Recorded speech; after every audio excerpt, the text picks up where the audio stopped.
Hey boys and girls, Tony DeMore from DeMore Engineering here. Today we're going to learn some tricks. I've got two 1500 ones on my bench. We're going to learn how to bridge them, even though these amplifiers don't have 0-180 switches or provisions for bridging. They are half bridge amplifiers. I'll explain what that means here. So on our E1500.1, it's a half bridge design. So you'll sometimes in audio you'll hear half bridge or full bridge. You'll hear this terminology. What it means is that the output section of our 1501, there's a MOSFET that connects the load to the high voltage and one that connects to the negative high voltage. And let's say our speaker is right here, like this, our subwoofer. And this is the output of the two MOSFETs together. This connects to the speaker plus, and then the speaker minus. These are the amplifier terminals, plus and minus where your speaker hooks up. In a half bridge amplifier, the minus speaker terminal is actually ground. So that's how that connects. In a full bridge, it's the same thing. You have input A, input B, but then you have another identical pair over here with the inputs reversed, B and A. And then these, now you have two outputs, and they both connect to the speaker load like this, plus and minus. So when the B's turn on, you have high voltage here and negative high voltage there, and the speaker moves this way. And then when the A's turn on, you have high voltage here and negative high voltage here, and then the speaker moves this way. So it's able to move it to twice as much voltage. Let's pretend that these are 50 and minus 50 volts. Well, when this one turns on and it puts high voltage here and the speaker moves out, there's 50 volts between here and here. And then this one turns off and this one turns on, then you have minus 50 volts here. But in this case, these turn on, you have 50 volts here and minus 50 volts here, so you have 100 volts on the speaker. So when you have a full bridge, you can double the output voltage, which means you would 4 times the output power if you could maintain the same impedance, but most of them you can't. So maybe this, is 2 ohm and this is 4 ohm, but you would have double the power here. So anyways, that's what we're going to rig up on our amplifiers over on my bench. They don't have a switch. They're of this design, but I'm going to show you how you can put 2 of them together like this to achieve this. So to create a full bridge amplifier out of these two half bridge amplifiers, we have to invert the input signal to one of them. And to do that,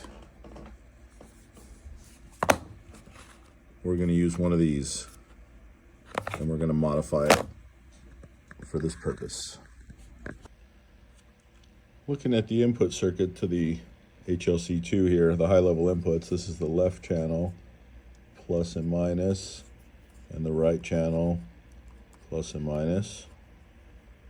We see this voltage divider here on the inputs.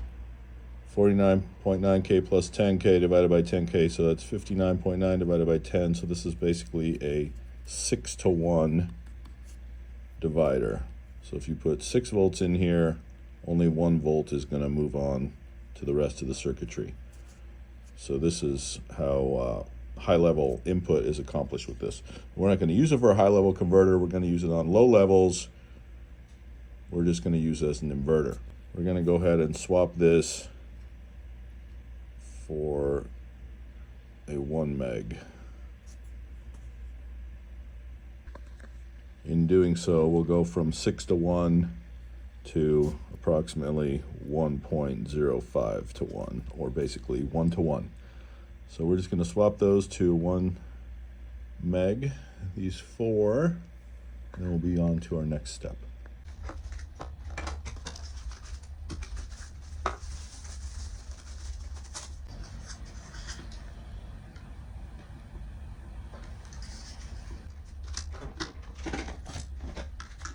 Release your back. Like so. Okay, so it's down. Push your wires through.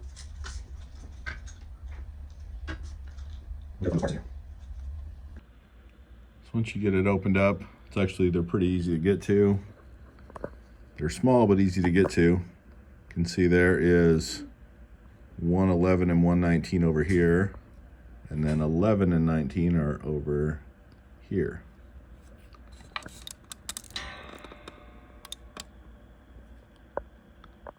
See that there, 11 and 19.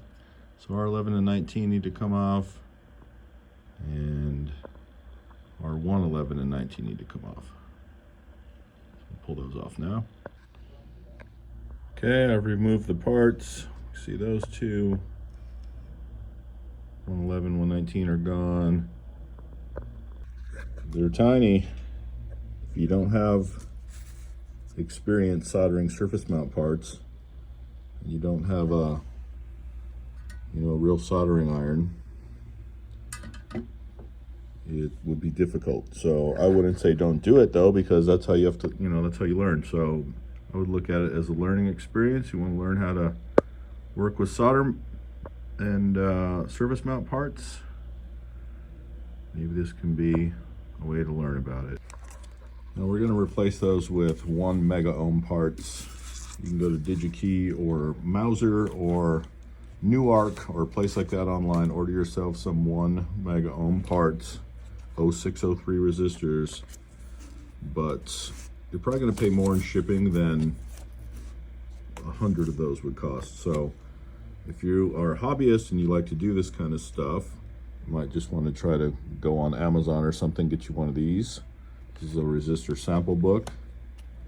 It has 0603 sized resistors, and it has every value from 0, basically. What have we got here? 1 ohm, 0, 1 ohm, 1.1, all the way up to the mega ohm. So I like to use this. I have spare parts everywhere, but this is a convenient place to have them all. So I'm going to choose this one right here.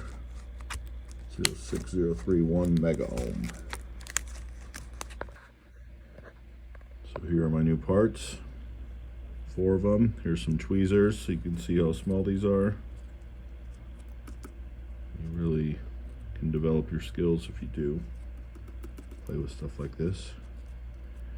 Another thing you can do is get a USB microscope. Put this thing under a USB microscope that allows a focal point to be, significantly above the board, so that you can work down here with a soldering iron. One that can focus from maybe a foot away is super handy for doing this kind of stuff. I'm just using this like magnifying light here, which is not the best. All right, we're done. Swapped out 2 over here, 2 over here. Can clearly tell what's been manually reworked by me and what was built by a robot. The robot's just a tad neater. So we are gonna button it up and I'll test it out. We've got it put back together. I have stripped and tinning the high level input leads, and I will test it out real quick to make sure that the resistor mods are good to go. And then we're going to move on to the next step, which is putting female RCA connectors here. Okay, I've got it powered up on my bench, and I am feeding the input. Remember, this is the input. This is the high level converter normally. Feeding this input with an RCA to my Audio Precision, and then this is the output, and this is also going to my Audio Precision. And we're putting in 100 millivolts. We're getting out 132 millivolts. So it's only got a gain of about 1.3. That's going to be perfect for this application. So we're just going to use it to RCA in, RCA out, just as a buffer, probably with no gain unless we need it. But on one of the inputs, we're going to wire our RCA backwards to one of them. And that's going to give us 1 channel of 0 degree phase output and 1 channel of 180 degrees output. And then we'll run this into amp A, this into amp B. We'll connect our outputs together, and we were going to make our own full bridge. All right, we're going to go ahead and solder these female RCA connectors onto what used to be our high-level inputs.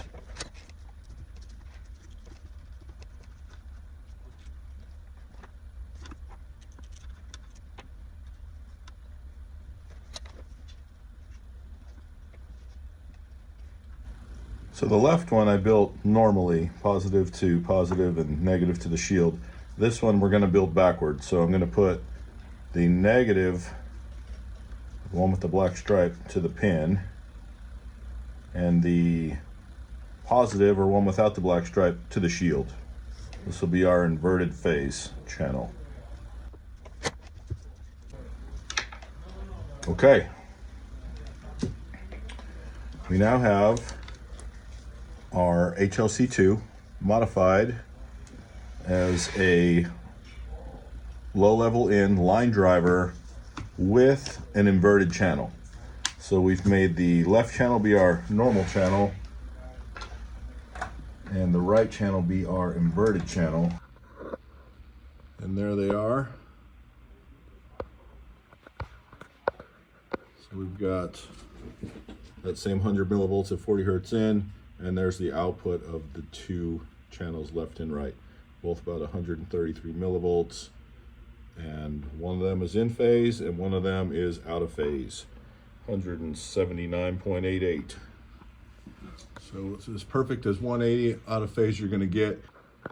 Just for fun, since we have it hooked up already, let's see how it does on handling input voltage. We're at 100 millivolts in, so what happens at 1 volt in? Also, let's look at the distortion numbers. So there's 1 volt in at 40 hertz, 1.3 volts out, so our gain of 1.3 remains constant. The distortion is basically 4 digits deep almost, and still in phase, or 1 in, 1 out. Looking great, looking really good actually. I'm kind of curious to do a signal to noise test. We might do that too, but let's keep going here. There's 2 volts in, 2.6 out. There is 4 volts in, 5.3 out. Go to the next click. 5 volts in, 6.6. I'm just going to keep going until I see some distortion here. So there's clipping. 8 volts in, 10.5 volts out, with 6 volts in. You're at 8 volts, and right there you're probably maxing anything out. So good to go. You could drive a ton of amps. This has a super low output impedance, so you could drive at least 10 amplifiers off of this and you wouldn't see much degradation there. Looks amazing. All right, let's see that signal to noise, because I bet it's crazy good. Signal to noise test here. We saw it could do 8 volts in, so let's do 8 volts in. Woo! That's what I'm talking about. It's a great piece. And we just found another way to use it. Although you gotta be a little bit crafty. For our next magic trick, we'll hook both of these amplifiers up, bridged. So now we're gonna take the outputs from our new little invention here, our line level phase flipper, and we're gonna put the left non-inverted output of it into amplifier 1 and the right inverted output into amplifier 2. I'm just picking the left on both. It doesn't matter. They get summed inside the amplifier. So we've got 1 amp with the normal input, 1 amp with a 180 input. Over here on this side, what we have to do is we put our positive speaker wire into the positive of the amp that has the normal input, and the negative speaker wire into the positive of the amp that has the inverted input, and then the 2 negatives of the 2 amplifiers get looped together like this. This is very important. You must connect them together like this. We have to connect those together because this HV plus and this HV plus are in 2 different amplifiers, and this HV minus and this HV are in the 2 different amplifiers, and they're referenced to their own grounds. So we must tie those grounds together, which is exactly what the output is. The negative on the output is a ground, so make sure you touch these grounds together. Okay, so we've got 100 millivolts of 40 hertz going into our modified HLC-2 right here, left and right in, and then we've modified it so that this isn't in-phase output. This is an out-of-phase output. We're feeding the in-phase output to 1 amp, the out-of-phase to the other. And then we have our speaker terminals over here tied in a bridged way, as we explained earlier. So 100 millivolts in, 1.17 out, a gain of 11.7, and that would be in the amplifier. We saw already that our gain over here after modified was like 1.3, and then so it looks like we've got a gain of around 10 from input to output of one of these with the gains all the way down. Not really important to understand that, but important to understand what's going on. 100 millivolts in, 1.1 out of the amp, which is 300 milliwatts, and there's our distortion number, super low. Let's go up to 1 volt. Let's go 10 times this. We should see 10 times the output. So 10 times the input gave us 10 times the output, exactly. So 1 volt in, 11.7 volts out, 34 watts out. Super low distortion, looking great. There is 2 volts of input. 2 volts in, just 23 volts out. 137 watts into 4 ohms right now. A little more. All right, let's go up higher. 4 volts of input, 46 volts RMS output. Looks like we're swinging past plus or minus 60 there. 0.1%, 548 watts into 4 ohms. So we're probably getting close to clipping. 5 volts in, 58 volts out, 857 watts out, still under 1%, still nowhere near clipping. So we should probably get 1,000 watts out of these at 4 ohms.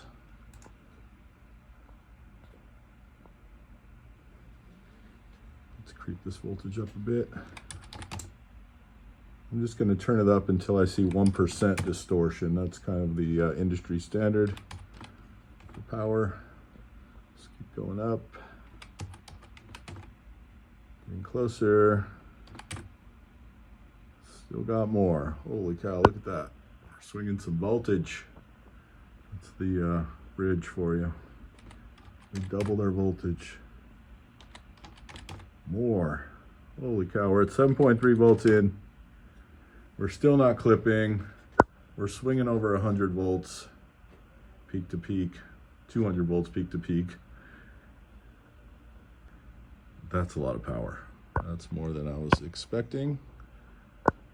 We still haven't found clipping, and we're at 7.3. So pretty soon we're gonna hit the maximum input of our box. So we might have to turn the gains on the amplifiers up a bit.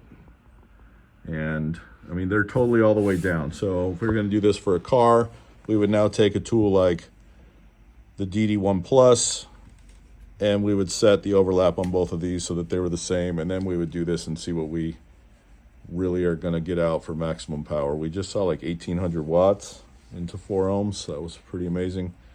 But let's do the gain setting. All right, so we've got our DD1 Plus out. And instead of putting these across the bridge, I'm going to do each amplifier by itself. Going amplifier 1, polarity doesn't matter here. Okay, that's what's coming out. So I'm going to turn up this amplifier. Or this is amplifier 2 actually, if you're following the convention from earlier. All right, turn up the gain on amplifier 2 until it detects, or until it says, until the distortion light comes on. Hit the read button. That puts it in the set overlap mode. I'm going to turn my gain all the way down now. I'm going to change my track to the overlap track. And it says I have no overlap. And I'm going to turn up the gain now until I get 5. I want 5 on here. For the purpose of this video, and in a car you'd be something like this. Okay, there's 5. Now I could just move it over to the other amp and do it, but since I don't trust anything, I'm going to have a conspiracy theory that maybe this amplifier is puts out a volt more or less than the other. So I'm going to go ahead and start over with the whole procedure on this one. So I'm going to turn the meter off to reset it, turn the meter back on. Now I'm going to probe this second amplifier.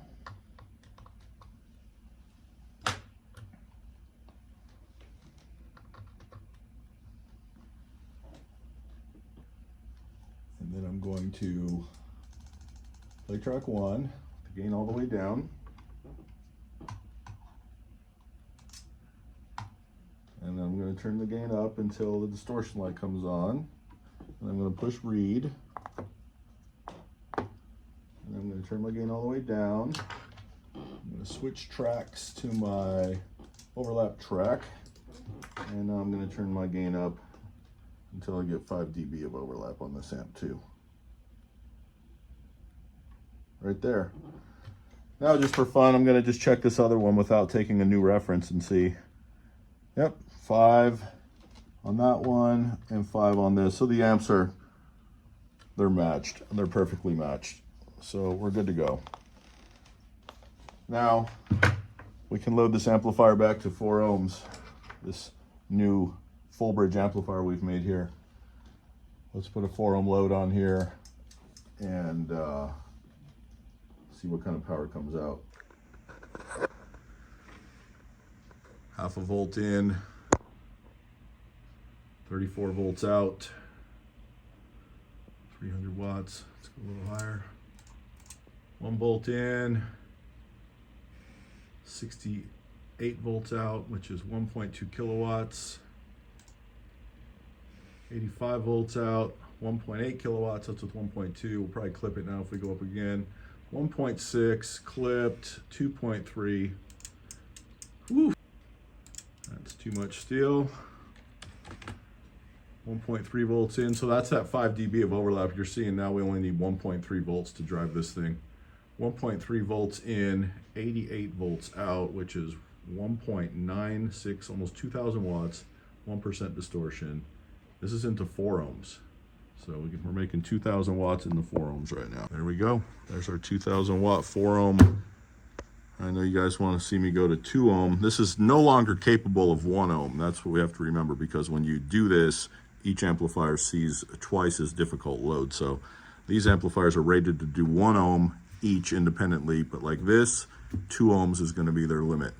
So these are 1500s, so they should put out 3,000 watts combined into 2 ohms. But we know in our previous video of testing this amp, it did 1,700 plus. So this is probably a legitimate 3,500 watt continuous into 2 ohms arrangement here.